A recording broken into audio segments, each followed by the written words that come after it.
So let's talk about ice. This is Galatea. She is the ice princess.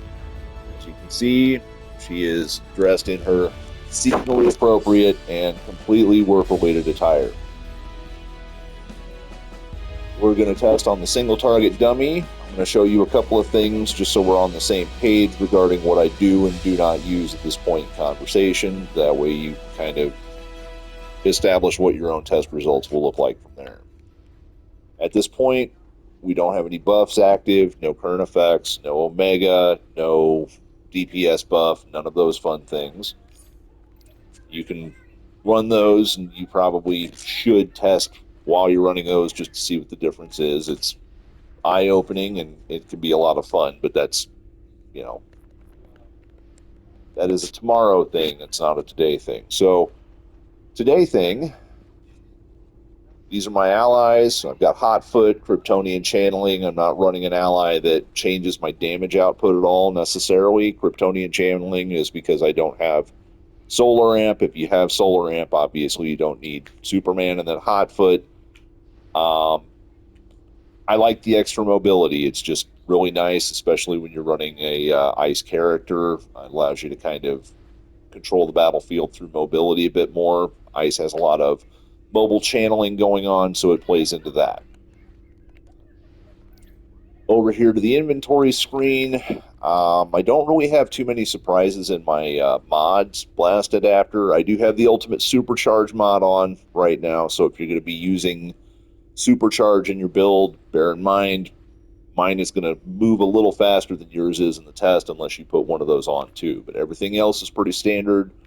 Escalating might, violent breakout, core strength, fuck legs, tumbling because why not, and then max damage. The big three to note are going to be the max damage, the core strength, and the escalating might, and then of course the ultimate supercharge mod is giving us a refund on our supercharge whenever we're doing those sorts of things. Now, moving over to the stat screen for a second here, we're looking at 627, 752 might at 493 combat rating. I've got 700 skill points on this character. They're spec might, so all of her skill points are aimed at might, or 430 of them are anyway. That's the reason why her might's up in the 600k range. If you have this many skill points, awesome. This should be a fairly representative result. If you don't have this many skill points, it doesn't matter. So that's what we're looking at for baselines. Rotation, I'm using a few things that are not default equipment. I'm using a couple of different things here. So my bottom row, tray 2, that's pretty much all passive kind of stuff. It's, the robot sidekick because, hey, it's a robot sidekick. It does add extra damage. It does make her power hungry is the other part of that conversation. We'll address that here in a bit. This is life shield, shield, shield, shield, shield. Lots of shields. You're an ice character. You might as well go ahead and lean into the shields thing. It's very easy to switch over during combat, pop a shield on, and then go back to your bar, especially when you have the downtimes that you have present because this is an all-channel rotation. The top bar is where the meat comes in. Like if we're picking meat or potatoes, these are potatoes, this is the steak. So Spore Pod, I'm using Spore Pod because Spore Pod.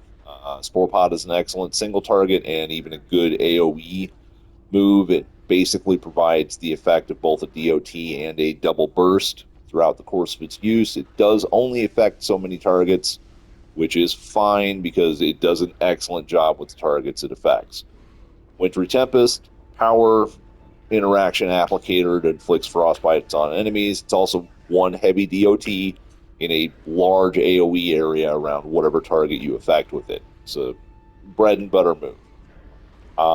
Ice Elemental, we'll come back to that here in a moment. And then Luminous Beam, which is one of the new moves from the White Lantern augment. If you don't have Luminous Beam yet, I would say you can probably replace it pretty easily with Glacier Flash here. Glacier Flash is a basic finisher beam style move, single target, relatively high output. This fires a little quicker, but it has a higher drop off from the standpoint of cooldown. And the way that it works is a little bit different. It is an ambush power, so it will do more damage to enemies that are at higher health. Otherwise, it does a little less damage. It still hits very hard. There's a reason why I'm using it in my rotation. Frost Blast, this is your bread and butter move. We're going to come back to it here in a moment, but this is the one that pays all the bills for an ice loadout. Vulnerable to interrupt, that's why you do want Empowered Channel, Kryptonian Channeling, or Solar Amp. If you've got Solar Amp, keep the Solar Amp. It's going to play ball with this. But yeah, it's just one big-ass hit, incredible range, incredible damage. The only drawback to it is the cycle up time, and even that's really not that terrible once you figure out what that cycle up time is and how to work it into your rotation and your performance.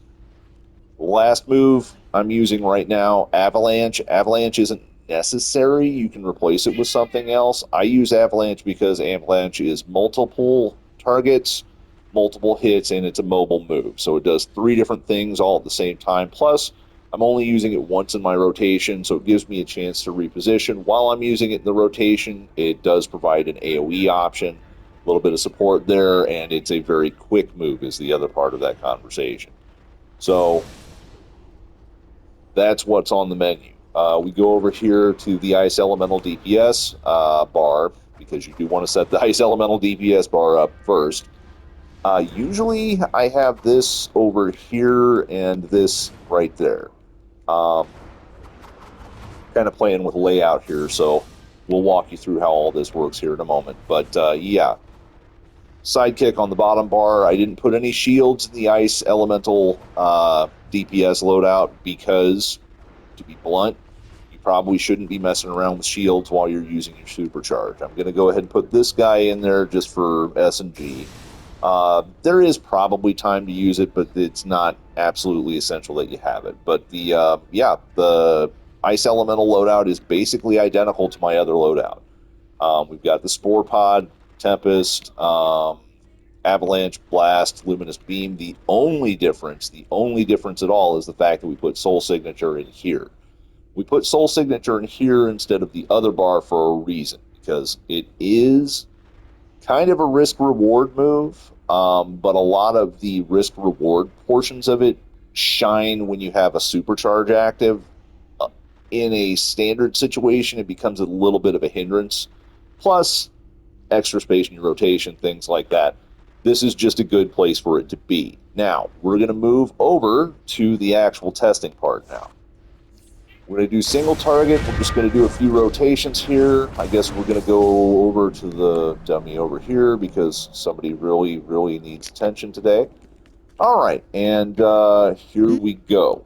Rotation is pretty simple. I'm going to start with the Spore Pod, then I'm going to move over to Wintry Tempest, then Luminous Blast, Frost Blast, the Avalanche, and then Luminous, Frost Blast, and then back to the top of the rotation again.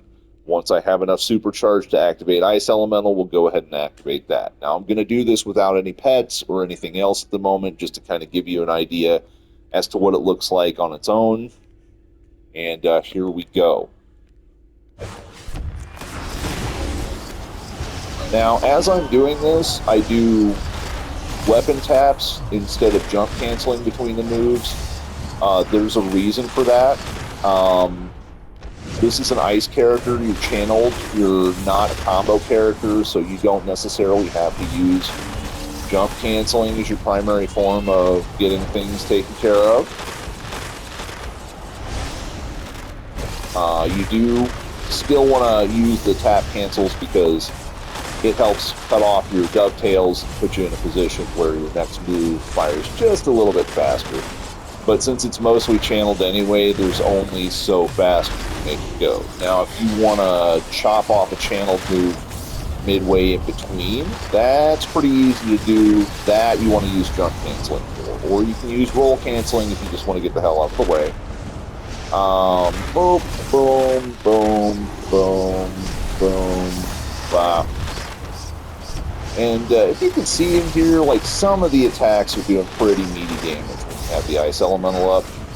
The basic moves, even when you don't have the Ice Elemental up, you can see the Frost Blast is doing 1.2. I'm on the other side of the ambush now, and my Lucid Beam is still critting for about 1 million at this point in conversation. 1.2 on that Frost Blast there. But yeah, once you have the Ice Elemental Supercharge up, especially if you have a couple of other Supercharge conducive generator points, you know, Quizlet, Scrap, things like that, it really does kind of, you know, kind of writes its own ticket to.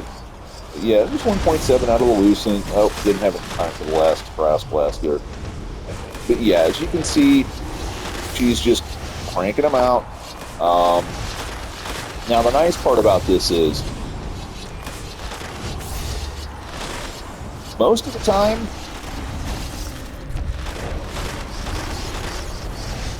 she's mobile. That's the other intangible advantage to this kind of loadout. Like, mobile channeling loadout really just does all of the business that it needs to. It's wonderful. There's that one drawback that I mentioned. She's power hungry. Even standing in front of the little guy here, we had to use a soda. If you're out in the wild, you're going to be watching your soda cooldown and your supply drop cooldown pretty much religiously, because it is going to be a factor. If it's a point of contention, I would say swap out Hotfoot for Cyborg or Oracle. Either of their passives should be the ones that you're looking for to get you that little extra over-the-top stuff. Now, this is a very high variance loadout. That's the one reason why I encourage the use of Candle versus using just like Soul Cloak and you know, EOG, for example. The Candle gives you the extra pop to get over the top when it comes down to the crits. You want as many crits firing as you can at all points in time, because you want these moves to do their damage. You want the Frost Blast to hit for that 1.2. You want the Luminous to hit for that 1 mil flat. But yeah. Alright, we'll go ahead and just wrap her up here. And I'll add up the damage and we'll report it in the my cat over here screaming, so I think we're going to chop that last one off because we weren't really paying very much attention. But yeah, so 570, 633, 590, 640, 578, 441, 537. I don't have any buffs. I'm not using pets or pets from the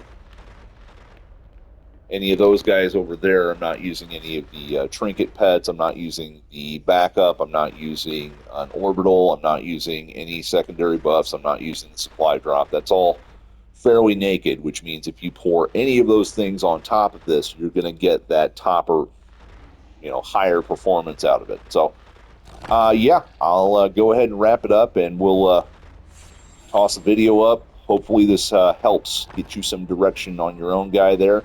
And good luck.